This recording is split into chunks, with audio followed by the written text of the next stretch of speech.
Hello, everyone. Good morning. Thank you for joining us. My name is Jorge Rodríguez. I'm covering for my business partner, Snow White. She had an issue back in the US, so she was not able to be with us. So I'm just jumping a little late here. But thank you so much for being here with us. As you heard in the introduction, we'll be talking a little about esports and the great work that our panelists are doing in their respective institutions about esports in education, how it's being more inclusive, how you are doing this amazing job where we are seeing how to integrate more people, more diversity into it. And something about me a little more before starting, I lead the higher education industry at Intel. There obviously we have huge esports programs. I'm not that expert on that side, but we have 4 great experts at ours. So we'll jump into it. I want to introduce, and if you could help me a little with a quick introduction about yourselves, talking about who are you, where are you coming from, so that our audience could know a little more about you. So we can start here. My name is Martin. I am the esports lecturer at St Vincent College down in Gosport, and I brought esports in through our special educational needs provision. My name's Steve Isaacs. I was a teacher for 28 years. I started my career in special education as well, and also then got into technology, and now ended up teaching game design and started an esports program in New Jersey. And now I'm working at Epic Games. I've been there for about 4 years, supporting secondary education and trying to help teachers and students use our tools for career readiness. Hi, I'm Becky Keene. Like Steve, I'm an educator from the United States, and I work for a company called I2E, and we have a program that supports esports coaching training. So we work with the adults who are trying to design inclusive and amazing esports experiences for students all over the world. Hi, I'm from Nottingham College. I'm Yasir Rafi.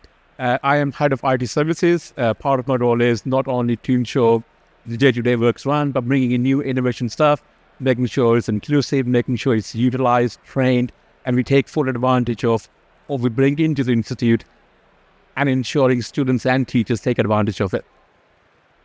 Thank you so much for your introduction. And I think that we can start with Steve. So, as a former middle school teacher, tell us more about your esports program and how you designed your program using a lens of inclusivity. Sure. About 30 years ago, my wife, Kathy, and I, we opened a computer training center that later also became a gaming center. This was a long time ago, and what became really interesting was seeing, carloads of kids start coming in to play games in our center together and create this affinity space for like-minded kids. So when I got to the middle school, when I wanted to start an esports program, from my perspective, like recreating this kind of inclusive space where everybody felt welcome was most important to me. So I took that angle before I got too involved in the competitive side. So really everybody who wanted to be involved or liked or was passionate about games had a space.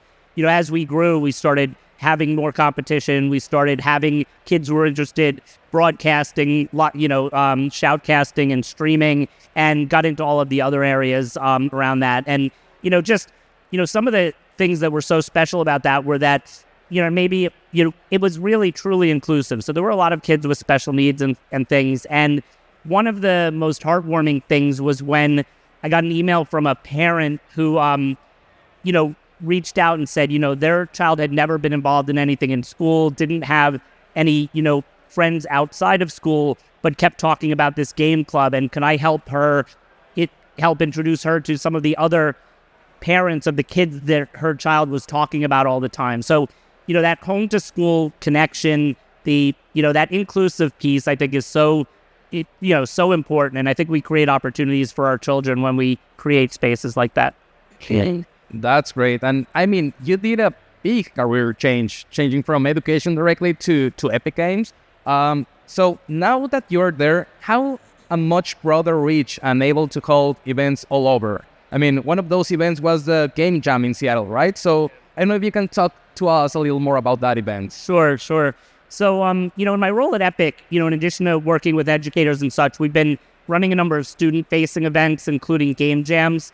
We ran 2 in Seattle, and specifically, we're working with students from underrepresented or historically excluded communities. So there were a number of, criteria that students had to actually, fall into to be part of that. So that was creating this opportunity for kids that, might not have often had these experiences. And they were also able to attend Unreal Fest, which is our company community convention, which gave them an opportunity to be part of that full week of, activities. And just the other day, we, thanks to our friends at British Esports, we were able to participate and host an event in Sunderland at the British Esports facility. And that was a hackathon specifically for girls. And we were using Unreal Editor for Fortnite and teaching them to create their own islands for Fortnite. So when we can, we definitely try to reach, a broader audience. That's amazing. Thank you so much for sharing this. So we'll change a little gears, and I'll change to Yasir. You're fairly new to developing esports programs, right? And yet you have such an incredible program at Nottingham College now. Can you talk to us a little more about how you learned what you needed to build this program, and then share a little more about your college program, including the community building esports society you have? Yeah, sure. As we were mentioning about, I look at the innovation part as well.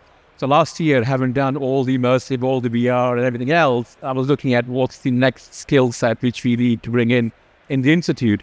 So believe me or not, I sat there last year in the audience, listening to the future skills and harnessing the power of esports. I didn't know what esports was. And so I must have spoken to every single supplier and every single people who were giving knowledge here to understand what it meant. Went back, and the good thing I learned from here is you can't do this on your own. So you need to include. The inclusivities come from your curriculum, your estates, your IT, your people on the ground. How do you bring all of that together? Yeah. And believe me or not, I had like 7-8 external suppliers involved, 3-4 teams were internally involved. So it was a really good project to bring together, and that itself was pretty inclusive. And once we launched it curriculum-wise, we made sure we're targeting the wider audience. We're targeting the people who normally are shy or not nearly are coming out to say, I'm a gamer, or they're just sitting at home, like mentioned before, just as solo along. So it was the impact of reaching out into the areas. So once we launched the course in September, we had a big take-up of about 40-odd students. I think it was a good mix of all genders. And the recent thing which we have done is we reached out to the rest of the institute, and we have about 25,000 students in the college. And we said, hey, would the rest of you would want to be part of the community of esports? Yeah. And they all reached out. We had a very big applicants. We narrowed it down for a competition. And out of that, 40% of them were to recognize themselves as a female or the gender. We ran for a competition for women, and we were the first round of 11 colleges to be participated in. So it's a really good journey. I think we have gone on escalation to make sure we include everything. And here I am, here down, I'm talking about it from not knowing anything about it at all. But it's a wonderful program. If anyone is thinking about it, definitely hop onto it. I love these success stories. Definitely, these are the things that get us going when talking about esports, when coming to these events, on how can we generate this type of interaction, how can we generate this type of Absolutely. Of changes out there. That's great. Thank you so much. Just my PC died. I don't know. Just give me 1 second, please. I have my notes here. Carrot as the questions at the ready.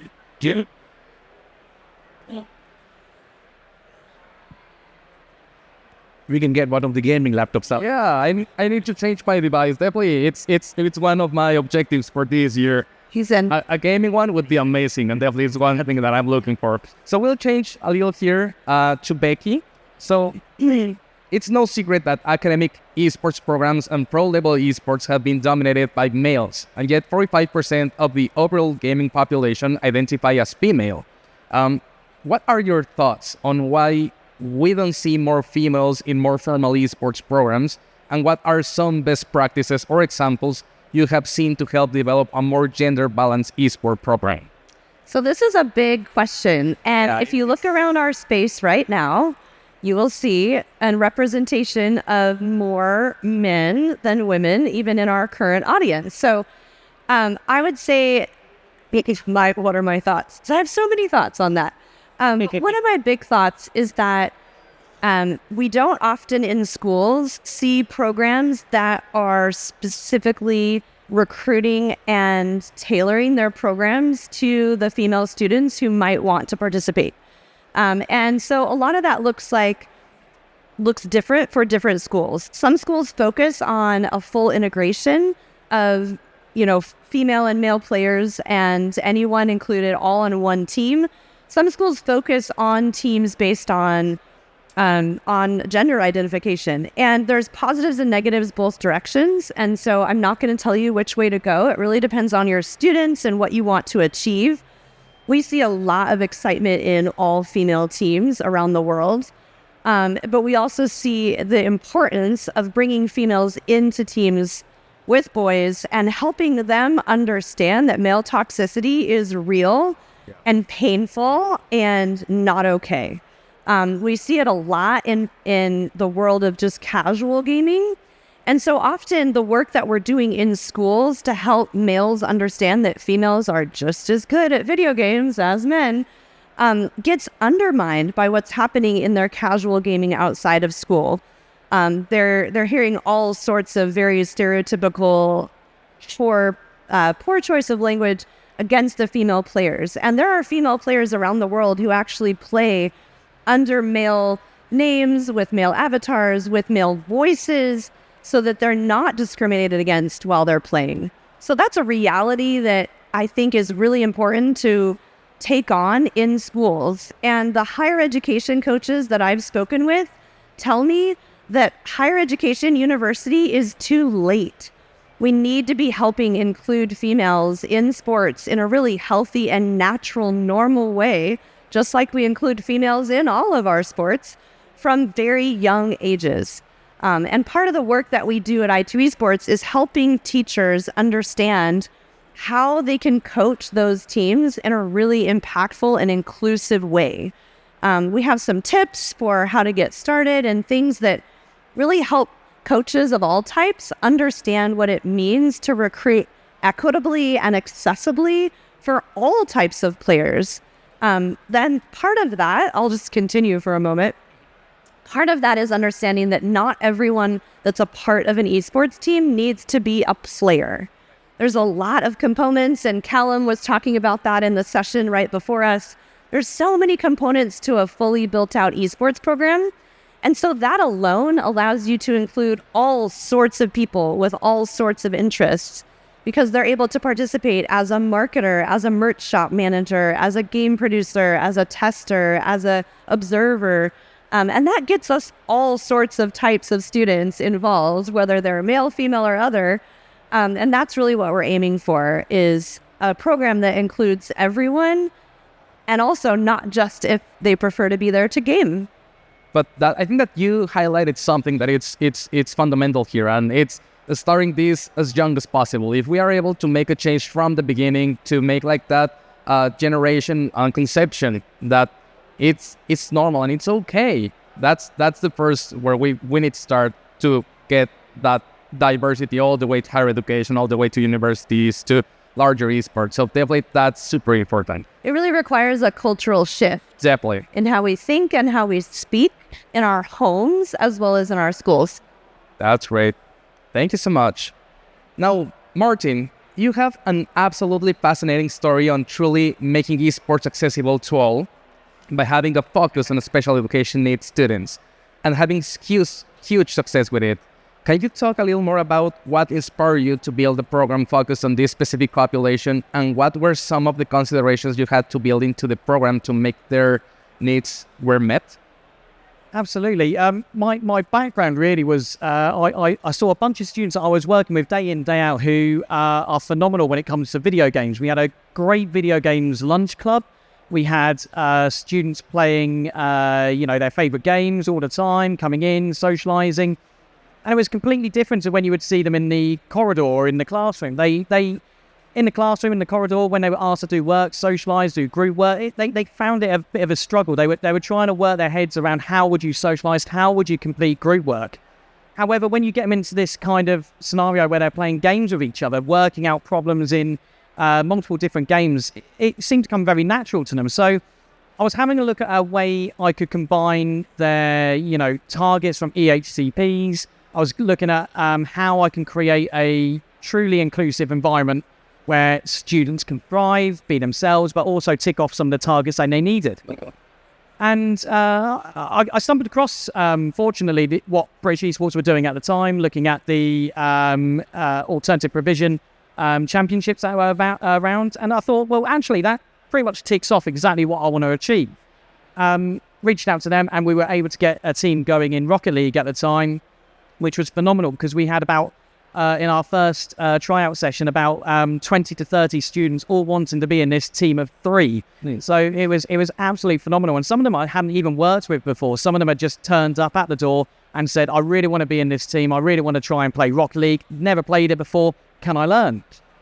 And so that really inspired me to continue on with this program, really sort out how I can make a inclusive environment, not just in terms of bringing the students in, but how I can make it feel homely.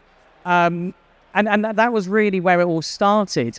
One of the challenges we did face, of course, wasn't actually the hardware at all. The hardware we were quite content with, but the biggest challenge was their emotional needs. How do we meet their emotional needs, and how do we support them? Not when they're winning, because actually they found that really easy to deal with. But actually they're losing. How do we support them with losing? How do we support their mental health and well-being when they do lose games? And, evidently they will go on to lose games at some point. You can't win every single match. And it's about fostering that sense of how do you support them getting through that period. Everyone is going to get to a point where they're hitting that brick wall, and it's about knocking it down. So we started looking at their EHCP targets, their educational healthcare plan targets, trying to foster a way of linking them to esports. And a lot of the time it may be something as simple as, learning to communicate in a group, socialize in a group, developing social situations.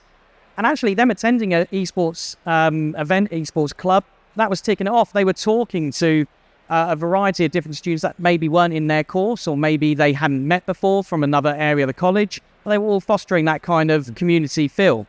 We were then looking at targets such as, education, the English and literature.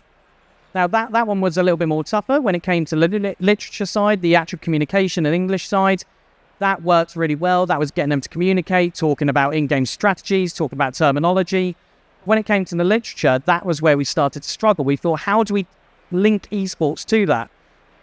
We were lucky enough that we were able to launch a website originally, and they were able to write up their match reports, commentate on different things, or shoutcast over different matches. And we started building up this kind of social profile, social media kind of profile where students were able to thrive with that.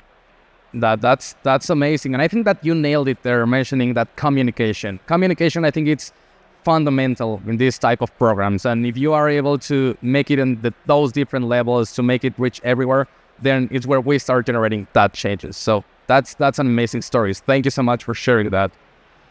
So, Steve, I'm going back to you. Ken? I know that one of the ways to make esports accessible to everyone is to teach that to be involved in esports doesn't mean that you have to be a competitive player. Normally, we link it always to competition. There are so many other jobs that are associated with esports that are not esports players, such as coding, designing the game, and Epic Games has Unreal Engine and the Fortnite creative models to help students to learn those game design and programming skills, just like Becky was mentioning some minutes ago. It's not only the playing side, but it's everything that it crowns it, right?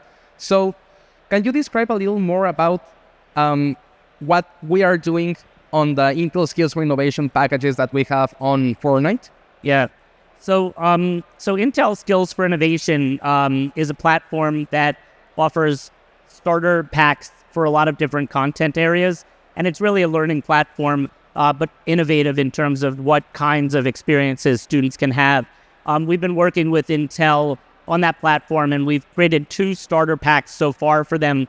One is using one of our United Nations Sustainable Development Goal lesson plans called Storm Shields.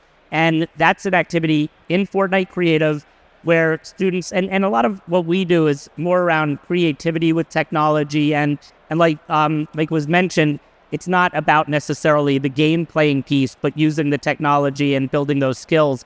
So in that particular lesson, students go through design thinking activities, and they're presented with a problem around like the rising water levels that many communities are facing. And we present that problem and then have students design, think, and go through activities to prototype solutions to those problems. And then they develop those in Fortnite Creative, which is a great environment for kids, very engaging and such.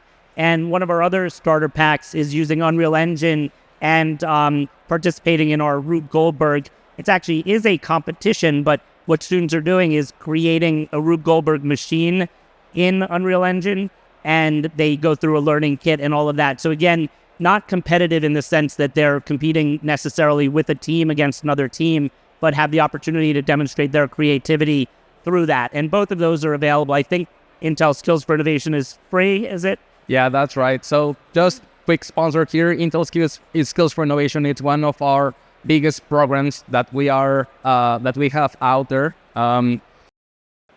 I'll share you this QR code so you can learn a little more about Skills for Innovation. But basically, this helps teachers to have different strategies, how to start including these type of programs inside of their lesson plans, inside of their projects. And it's a huge work that we're doing with industry partners all around the world. So definitely Epic Games has been one of those main partners that we have out there, and it's been a great experience having this with you guys. Definitely, this changes the game completely, theoretically speaking, right? So please, if you want more information about Skills for Innovation, use this QR code. It's free. That's super important. You only need to register with your email, and you're ready to go. So, yeah, that's in that.